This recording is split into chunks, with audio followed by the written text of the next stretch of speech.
ఇవాల్టి వీడియోలో వేడి వేడి అన్నంలోకి మెంతకూరతో పొడి కూరని చేసి చూపిస్తున్నానండి. తిన్నామంటే గనక టేస్ట్ అద్రిపోతుందంతే.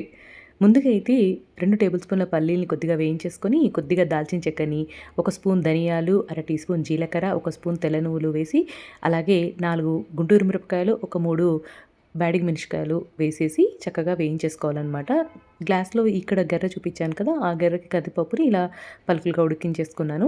ఒక పెద్ద మెంతంకూర కట్టని వాటర్‌లో వేసి బాగా కడిగి 2 ఆనియన్స్‌ని, కొద్దిగా కరివేపాకుని, ఒక 10, 12 వెల్లుల్లి రెబ్బల్ని సన్నగా కట్ చేసి పెట్టుకున్నాను. కడాయిలో ఒక టేబుల్ స్పూన్ ఆయిల్ వేసి ఆవాలు, జీలకర్ర, మినపప్పు, పోపు దినుసులుగా వేసి వెల్లుల్లి, కరివేపాకు, ఆనియన్స్, కట్ చేసుకున్నటువంటి మెంతకూర వేసి చక్కగా మగ్గేలాగా మగ్గించేసేసుకొని, ఆ తర్వాత ఇందులోకి ఉడికించుకున్నటువంటి కందిపప్పుని, కొద్దిగా పసుపుని, ఇందాక ఫస్ట్ వేయించుకున్నాను కదా దినుసులన్నీ, వాటిని మిక్సీలో ఉప్పు వేసి పొడి చేశాననమాట. అది కూడా యాడ్ చేసేసి ఒక 2 నిమిషాలు కలుపుకొని సర్వ్ చేసుకున్నామంటే టేస్టీ టేస్టీ పొడి కూర తయారైపోతుంది. తిన్నారంటే టేస్ట్ అదుర్సండి.